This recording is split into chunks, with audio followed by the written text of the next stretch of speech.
A Q6Q é uma TV 4K super baratinha da Hisense. E quando eu digo super, é super mesmo. Dependendo do tamanho, é de 400 a R$ 1.000 mais em conta que as concorrentes de tecnologia igual. No modelo de 43 polegadas, nós pagamos R$ 1.400. A de 55 estava R$ 1.900 e a de 85, R$ 5.999. Apenas esses valores numa TV com tecnologia QLED. Nem é o painel mais básico que existe. E ainda tem 2 anos de garantia. Claro que isso gera uma grande dúvida, né? Será que ela vale a pena? Será que com um preço tão baixo ela não tem cortes profundos demais? A resposta é sim, mas talvez seja um corte que você topa. Com isso em mente, bora fazer a análise e se você gostar teremos links de compra aqui na descrição. Não deixe também de conferir nossos grupos de oferta, onde você recebe todos os dias as melhores promoções e cupons que encontramos pela internet. Para entender como funciona, é só ler o QR Code aqui na tela ou entrar pelo site escolha.cc/grupo. Recado dado e bora para análise.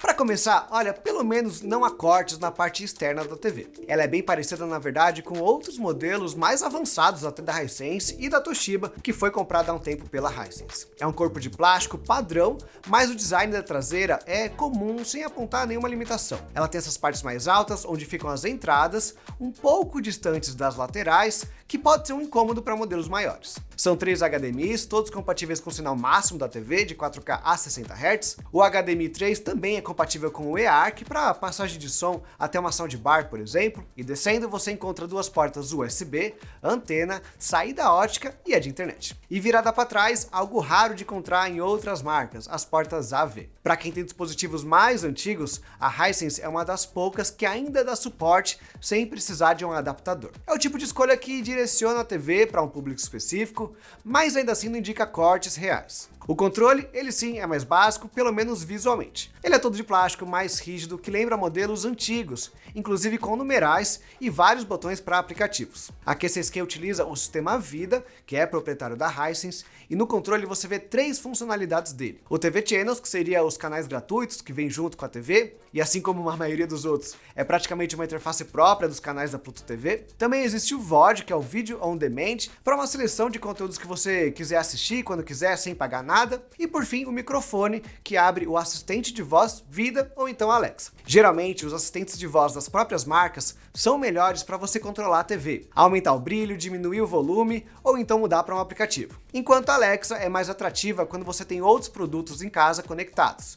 E aí você controla tudo da TV. Eu achei legal o controle, principalmente por causa do microfone, que costuma ser um ponto de corte aí para a maioria das TVs de entrada de marcas menores. Então é uma carinha básica, mas com bastante função. Pensando em som, aí a saída fica na parte de baixo, mas é um conjunto bem fraquinho. São 2 falantes de 7 watts cada, bem estridentes, bem agudos e que não chegam num som tão alto, mantendo boa definição. Nas configurações você até encontra vários modos diferentes, mas nenhuma equalização diferente melhora mesmo o áudio. É o próprio hardware, a parte física, que sofreu cortes. Então esse é o primeiro ponto que eu diria que ela fica longe das concorrentes, porque as outras QLEDs trazem pelo menos aquele padrão de 2 falantes de 10 watts cada. Eles não impressionam, mas são um pouco melhores do que a Q6Q consegue entregar. Com a grana que você economiza nessa tela, fica aí a ideia, né? Uma sugestão de você investir numa soundbar também. E quando eu digo concorrentes QLED, eu tô pensando no mesmo tipo de painel. Mas se a gente pensar no preço, aí ela concorre na verdade com a U8100F da Samsung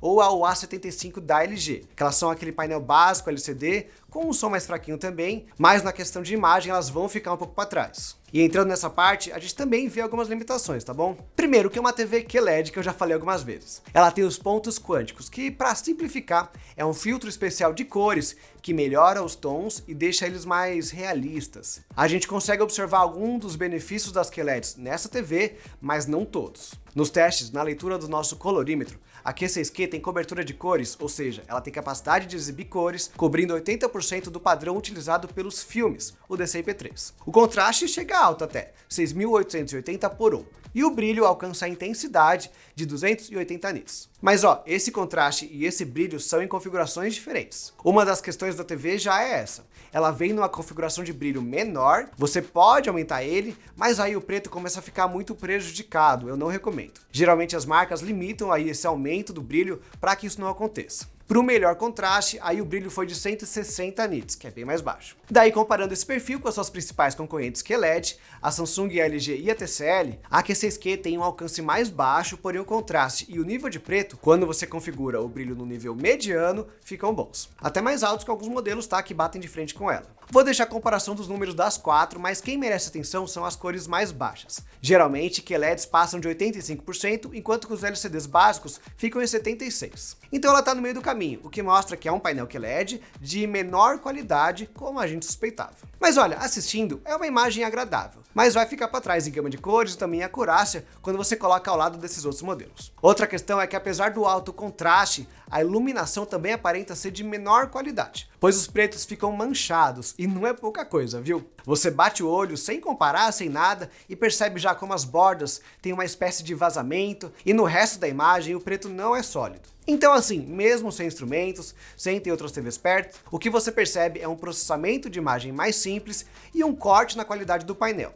Isso apesar de ter aí o filtro especial do QLED, que melhora algumas partes, mas não todas. Do pós-processamento, o mais fraco eu achei é o upscaling, ou seja, a capacidade da TV de melhorar a definição das imagens que não estão em 4K. Ele não é tão bom, tá? É apenas ok. E isso pode te afetar bastante se você assiste bastante TV a cabo, vídeo no YouTube mais antigo, ou a própria TV Channels aqui que vem com a TV. As novelas e os jornais podem ficar com uma imagem estranha, até com uma nitidez exagerada. Você acaba precisando escolher entre o modo com cores mais vivas e contraste mais acentuado, como o vivo e o padrão, ou então muda para um dos vários modos cinemas, e aí você vai perder a cor um pouquinho, fica com preto mais cinza, mas a imagem também fica com um aspecto mais suave. Nos conteúdos em HDR, isso também acontece. Inclusive, a Q6Q é compatível com o Dolby Vision, que é um formato mais avançado hoje, mas ela não consegue extrair o máximo do formato. Então assim, para resumir, o maior corte da Q6Q é, vamos dizer, o painel e o pós-processamento. Principalmente em recursos inteligentes, onde ela não tem capacidade para melhorar tanto a imagem.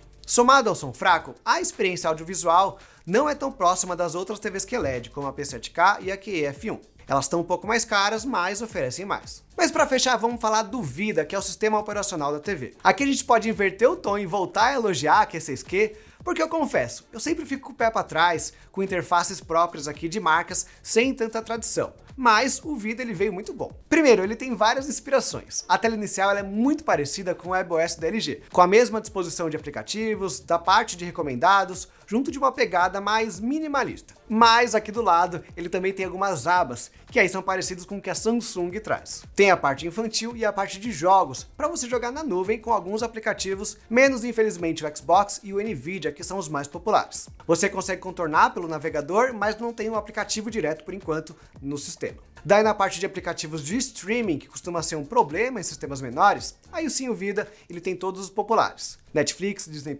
Apple TV, Prime, HBO Max, tudo aqui. Já na parte de configuração, ela é relativamente rápida e fácil de navegar. Comparado com outros bons sistemas, ela é mais completa que o Roku TV, por exemplo, com mais opções, porém o foco é uma experiência de TV padrão, sem tanta aí atenção para ecossistema igual LG e Samsung. Apesar da Hisense ter uma gama grande de eletrodomésticos aqui no Brasil. A Q6Q é uma TV que entrega bastante pelo preço, mas com cortes evidentes na parte audiovisual, a mais importante para uma TV. Dito isso, nem todos os ambientes precisam da melhor imagem e do som possível, e essas limitações costumam ser mais fortes na parte do pós-processamento. Então assim, deixe as funções mais complexas desligadas, mas para o básico, a Q6Q consegue entregar algo legal, ainda mais pensando que ela custa quase o mesmo que uma TV Full HD. Eu recomendaria você evitar os tamanhos maiores, porque aí as desvantagens na imagem ficam mais evidentes, mas para 43, 50 e 55 polegadas, pode ser uma alternativa bem em conta para um segundo ambiente, ou para quem tá sem grana, mas não quer ficar sem TV. Considerando a chegada ainda tímida da Hisense, é um modelo que faz sentido, atacando os mercados de mais volume. Pode deixá-la mais popular, principalmente por ser uma empresa que fabrica mesmo suas próprias TVs, não é uma white label. Agora me contem o que vocês acharam da TV. Quem comprou gostou da imagem? E o som fraco tá te incomodando? E quem precisou acionar a garantia, deu tudo certo? Me contem aqui nos comentários e não se esqueçam de curtir o vídeo e se inscrever aqui no canal. Por hoje é só, até a próxima.